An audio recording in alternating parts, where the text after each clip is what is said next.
वर्तमान चली शीत ऋतु। एही ऋतु को प्राय अधिकांश लोक पसंद करिथांती काहेकि ना शीत ऋतु रे प्रत्येक स्थान परिष्कार देखा जाए एवं सुंदर मध्य लागिथाए। एहा सह शीत ऋतु जेतिकी भल सेति खराब मध्य होइथाए कारण शीत ऋतु रे अनेक प्रकार रोग देखा देइथाए जेमिति कि ज्वर, ठंडा, काश, सोरियासिस इत्यादि। एही रोग शीघ्र छाड़ी न थाए, शरीर को बहुत दुर्बल मध्य करि दिए। एपरि परिस्थिति रे अनेक उपचार व्यवहार करिथांती। केही केही डाक्तरंक परामर्श नै मेडिसिन खाई भल होइथांती तो आउ केही घरोई उपचार द्वारा भल होइथांती। शीत ऋतु रे अनेक प्रकार रोग देखा देई थाए सत, हेले एमिति एक रोग अछि जहा शरीर को अधिक खराब करि देई थाए।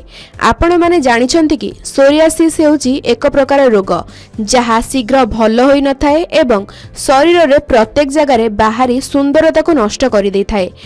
एहा सह आपण को मन रखिबा उचित जे एही रोग जदि घरे जनक हुए तेबे एहा अन्य मानक पाखकु व्यापी पारे कारण यह हेउची एक चर्म रोग जहा अन्य मानक पाखकु व्यापी थाए। तेणु आसंतु जानिबा एथिप्रति किपरि सचेतन हेबा। यह मुख्यतः शीत ऋतु रे अधिक होइथाए कारण शीत ऋतु रे तापमात्रा कमी जाए एवं लोक माने सठिक परिमाण रे सूर्य किरण पाई पारि नथांती जेउ कारणरु चर्म शुष्क होई जाए। सेथि पई सोरियासिस रोग वृद्धि हेबार लागिथाए। एही ऋतु रे सुखिला पवन हेतु शरीर रे लाल दाग मध्य होइथाए। एही समस्या अधिक सेही लोकंग मानक क्षेत्र रे देखा दिए जेउ माने अधिक स्ट्रेस नै थांती, एहा सह खाइबा पीबा ठीक करि नथांती एवं पुष्टिकर खाद्य मध्य खाइ नथांती। एथि सहित नियमित व्यायाम करंती नाही।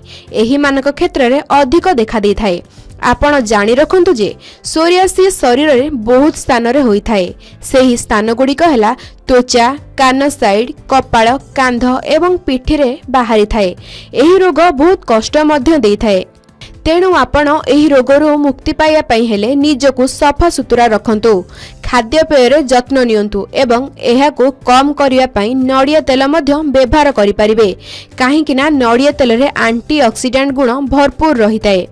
एहा सह प्रतिदिन आपण व्यायाम मध्य करंतु जहा द्वारा अनेक रोगरु रक्षा पाई परिबे। ब्यूरो रिपोर्ट, के न्यूज ओडिशा।